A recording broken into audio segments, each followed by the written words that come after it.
ఒక బలమైన నాయకుడిని ఓడించడం కోసం బలహీనులైన కొంతమంది సామంత రాజులు బలవంతమైన రాజ్యాన్ని దండెత్తుతారు అనడానికి కారణమిస్తూ, అవతల పక్కనటువంటి రాజు సమర్థుడు కాబట్టి ఆ సమర్థతను తట్టుకోలేకే ఈ రాజులు ఏకమవుతారు అనడానికి ఆయన చెప్పినటువంటి వాక్యాన్ని మనం ఉడకించుకోవచ్చు.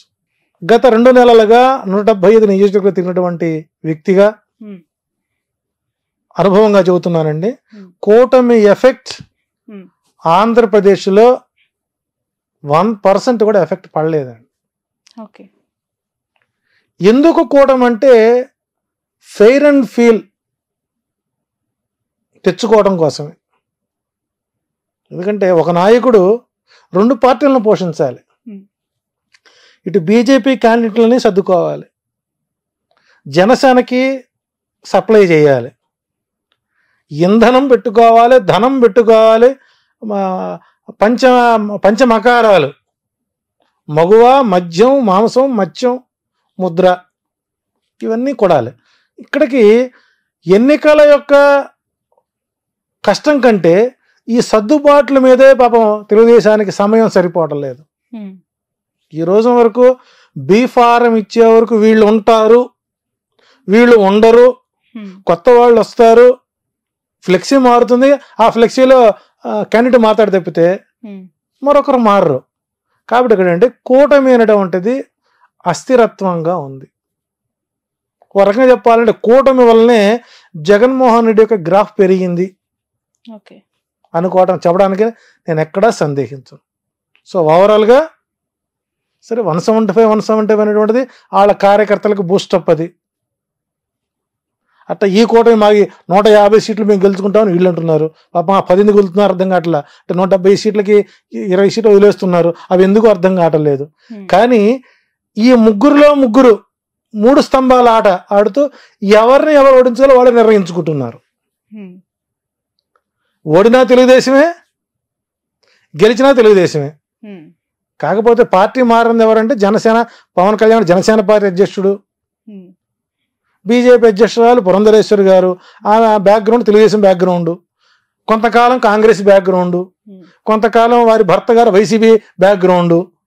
సో కాబట్టి అనేక రకాల బ్యాక్గ్రౌండ్లో ఉన్నటువంటి కూటమికి త్రివేణి సంఘం అని పేరు పెట్టుకునే కంటే అది కాలకూటము అని చెప్పుకోవడం ఉత్తమం, యువ గరళం అని చెప్పుకోవడం తప్ప అక్కడ సరైనటువంటి న్యాయకత్వ లోపాలు అక్కడ లేకపోవడం, ఆ క్యాడర్ ఉన్నా కూడా ఆ క్యాడర్ను ఉపయోగించుకోలేనటువంటి దయనీయ పరిస్థితిలో కూటమి ఉంది.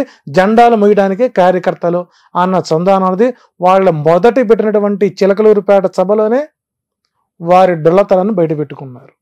సో కూటమి ప్రభావం ఆంధ్రప్రదేశ్ ఎన్నికలపై ప్రభావం చూపలేదు, చూపదు కూడా. పులివెందుల నుంచి పోటీ చేస్తున్న జగన్ గారి గురించి, అఫ్ కోర్స్ ఆయన్ని ఓడించాలని, ఆయనను కూడా రానేయకుండా అడ్డుకోవాలని ప్రయత్నం మామూలుగా కూటమి చేస్తూనే ఉండొచ్చు గాక, అతని గ్రౌండ్ రియాలిటీస్ మీకు ఏమనిపిస్తూ ఉన్నాయి? అంటే గతంలో అసెంబ్లీ ఎన్నికలో 1,00,000 ఓట్ల మెజారిటీతో ఆయన గెలిచిన సందర్భాలు ఉన్నాయి. వ్యతిరేకత అంటే ఇక్కడ పులివెందులో ఉండేటువంటి ఓట్ బ్యాంక్ ఎప్పుడు కూడానండి చాలా దూరపు ఆలోచనతో ఉంటారు తప్ప తాత్కాలికంగా మాటలు, తాత్కాలికమైనటువంటి ఒడిదుడు లొంగే మనుషులు అయితే కాదు. సరే సర్వేలు చాలా మంది ఈసారి కడపలో పులివెందుల్లో జగన్మోహన్ గెలవడు అనేవాళ్ళు ఎక్కువ మంది ఉన్నారు. సో కుటుంబ సభ్యులే ఓడించడానికి సిద్ధంగా ఉన్నారు. కానీ అక్కడ విఘ్నత ఉన్నటువంటి రాజకీయ నాయకులు, ప్రతి ఓటరు ఒక రాజకీయ నాయకుడు అనండి. ఒక కామన్ పీపుల్ దగ్గర మనం మైకి పెడితే వాళ్ళు చెప్పేటువంటి రాజకీయ శక్తులు మనం పనికిరామండి. వాళ్ళు ఉత్తమ జర్నలిస్టులు అందరూ ఎవరంటే పులివెందుల పాపులేషన్ అండి. సో మెజారిటీ తగ్గిస్తారేమో కానీ ఓటమిని మాత్రం పులివెందుల ప్రజలు అంగీకరించరు. సో అక్కడ విజయం అనేటువంటిది నల్లేరుపై బండి నడకి. సో జగన్కి 90,000 నుంచి 1,00,000 ఓట్ల మెజారిటీతో అక్కడ గెలిచే అవకాశాలు ఎక్కువ ఉంటాయి. ఓకే. ఇప్పుడు జగన్మోహన్ రెడ్డి గారి ప్రభుత్వం అనుకూలంగా ఉంది రావటానికి 109 నుంచి 107 నుంచి 118 సీట్ల వరకు వస్తుంది.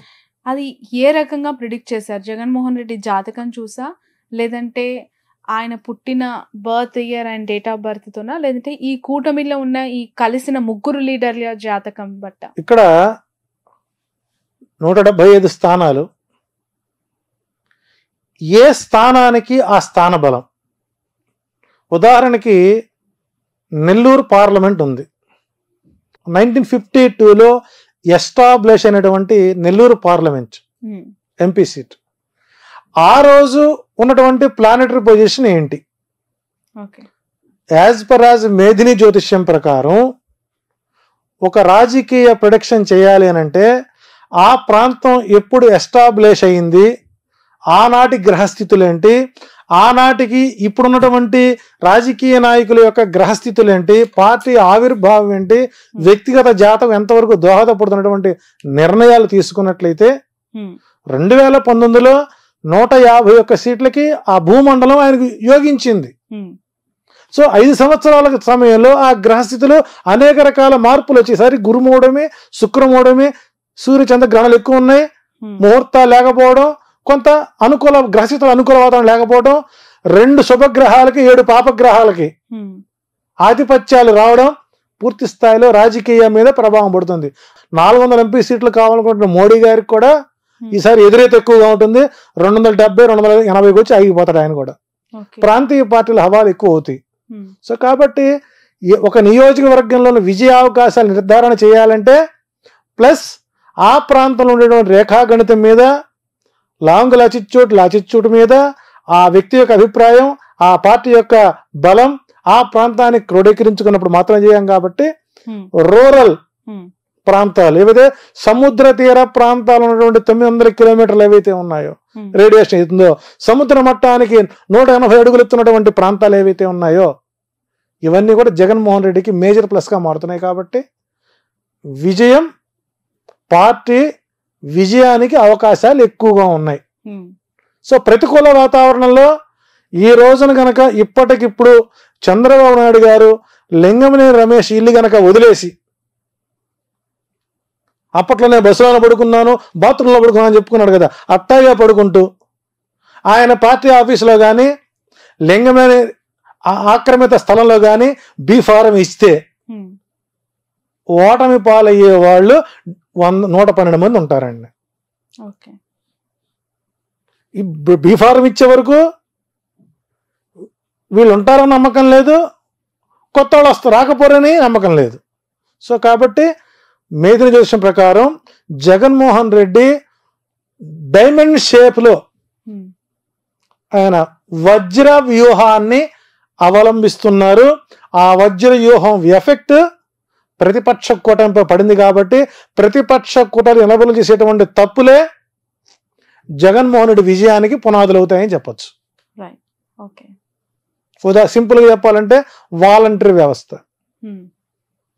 నిన్నటిదాకా ప్రభుత్వపు సర్వెంట్స్, ఈ రోజున వాళ్ళు ఇండిపెండెంట్ క్యాండిడేట్స్. అప్పుడు ఆల్రెడీ మొదలుపెట్టారు, మేము ఫంక్షన్ ఇద్దాం అనుకున్నాం, చంద్రబాబు గారు సగ్గడ్డల రమేష్ గారి చేత ఈసీ కంప్లైంట్ ఇచ్చారు, కాబట్టి మేము మీకు ఇవ్వలేకపోతున్నాం, ఇకపై మీకు సంక్షేమ పథకాలు రావు, దానికి మీ చంద్రబాబు గారు అడ్డుపడుతున్నారు, కాబట్టి సంక్షేమానికి చంద్రగ్రహణం పట్టింది అని ఇప్పుడు స్వతంత్రంగా చెప్పే అవకాశాన్ని, ఒక కార్యకర్తగా మారే అవకాశాన్ని ఇచ్చింది ఎవరండి? చంద్రబాబు కదా. శ్రీకాళహస్తిలో బొజ్జల కొడుకు ఎమ్మెల్యే ఆస్పిరెంట్ వాలంటీర్లు ఉగ్రవాదులుగా పోలిస్తే గట్టి చట్నీ అచ్చెన్నాయుడు, అది ఆయన వ్యక్తిగతం, పార్టీకి సంబంధం లేదంటే ఆయన పొడి చేసేది ఏ పార్టీ నుంచి? ప్రొద్దుటూరులో ఒక తిరుగుబాటు బావుట ఎగరేసేటువంటి ఒక తెలుగుదేశం రెబల్ క్యాండిడేట్, వాలంటీర్లను గొడవలు తీసి బజారు మీద కొడతాం, అది మీకు మైనస్ కాదా? ఆడవాళ్ళని ఎక్స్పోర్ట్ చేస్తున్నారు అని పవన్ కళ్యాణ్ మాడతాం ఎఫెక్ట్ కాదా? 2,30,000 మంది వాలంటీర్లు, వాళ్ళ కుటుంబ సభ్యులు ఎంతమంది ఉంటారండి? వాళ్ళ బంధుత్వం ఎంతమంది ఉంటారు? ఇవన్నీ మీకు ఎఫెక్ట్ కాదా? లారీ డ్రైవర్ నీకు ఇస్తే నీకెందుకు, అడుక్కున్నకి ఇస్తే నీకెందుకు, టిప్పర్కి ఇస్తే నీకెందుకు? అంటే జగన్మోహన్ రెడ్డి వేసినటువంటి వజ్రాయుధంలో వ్యూహంలో కూటమి ఇరుక్కొని వాళ్ళు చేసే తప్పులు ఎదుటి వారికి విజయ అవకాశాలు వారికి వారే అందిస్తున్నటువంటి తరుణంలో జగన్మోహన్ రెడ్డి గారి విజయం సునాయాసం అవ్వచ్చు. అట్లాగని చెప్పేసి కూటమిలో వ్యతిరేకత వచ్చింది, ఫ్లెక్సీలు తగలబెడుతున్నారు, గుడ్డలు తగలబెడుతున్నారు, కార్యకర్తలను కొడుతున్నారు, కాబట్టి మనం గెలిచాము అని కనుక వైసీపీ కార్యకర్తలు రిలాక్స్ అయితే ప్రమాదం పొంచి ఉంటుంది. ఈ నిర్లిప్తత, ఈ అసహాయత, ఈ తిరుగుబాటు, ఈ ఉద్యమాలు, ఈ కొట్లాటలు, ఈ తగలబెట్టుకోటాలు ఇవన్నీ చంద్రబాబు నాయుడు ఆడేటువంటి ప్లాన్ సి.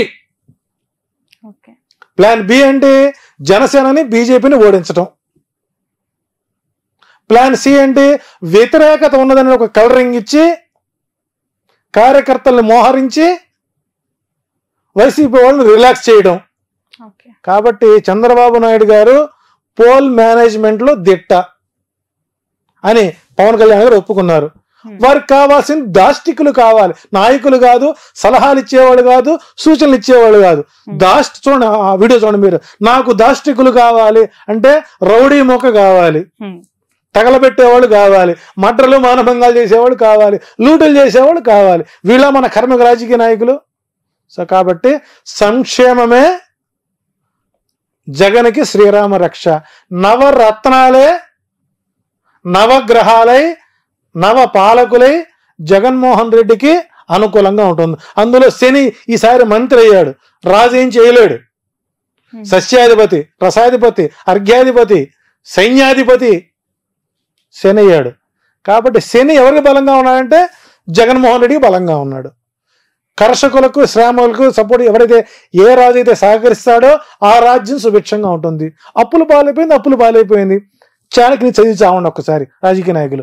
ఏ రాష్ట్రం అయితే ఆర్థికంగా వెనుకంజ వేసి ఉంటుందో ఆ రాజ్యంలో సంక్షేమం అందినట్టుగా లెక్క అని శ్రీకృష్ణదేవరాయల రాజ్యాంగంలోనే ఉంది, ఆయన రాజ్యపాలనలో ఉంది, చాణక్యుడు రాశాడు. కాబట్టి వీళ్ళు త్యాగాలకు మారిపోయారు, త్యాగ నిరతులు, పవిత్ర బంధాలు, అక్రమ బంధం ఎంత చెప్పాలంటే చంద్రబాబు నాయుడు గారికి, బాలకృష్ణ గారికి, లోకేష్ గారికి, వాళ్ళ తోడలుడికి, వాళ్ళ బామ్మరిదికి 5 సీట్లు, పురంధరేశ్వర గారికి 6 సీట్లు. వీళ్ళకి త్యాగాల మీద అవసరాలు లేవండి. పాపం నాగబాబు ఏం పాపం చేశాడండి. నాగబాబు లైన్లో ఉంటే ఆ రాజమండ్రి హోటల్లో 320 రూము హ్యాపీగా పడుకున్నాడుగా వచ్చి ఆయన సీట్ అవ్వలేదు. రఘురామకృష్ణరాజు గారు తిట్టకుండా పెట్టినట్టు రఘురామకృష్ణరాజు గారికి సీట్ ఇవ్వలేదు. ఏం పాపం చేశాడు చెప్పండి. బ్యాంకు లూటీలు చేసిన వాళ్ళకి, ఆర్థిక మోసాలు చేసిన వాళ్ళకి, సెక్స్ కాలుమనే సెక్స్ రాకెట్ వాళ్ళకి, ఇంకా చెప్పాలంటే రైతు ఉద్యమం పేరుతో పెట్టినటువంటి డబ్బుని స్వాధీనం చేసుకుని కాస్త బొజ్జగించి ఆయన కొలికపూడి శ్రీనివాస్ గారికి తరకాలు తీసేస్తా ఉన్న వాళ్ళకి ఇది కూటమి అండి. ఏ భావజాలం ఈ కూటమి. కాబట్టి ఇవన్నీ ప్రజలు గమనిస్తున్నారు. మొట్టమొదట ఎప్పుడైతే ఫంక్షన్లు ఆపారో 1వ తారీఖున అది దానివల్ల మరికొంత ఓటు బ్యాంకుని వైసీపీ తెచ్చుకుంటోంది. కాబట్టి ఎదుటివాడి చేసే తప్పులు పక్కవాడికి లాభాలు అవుతాయంటంలో ఇదే తార్కాణం.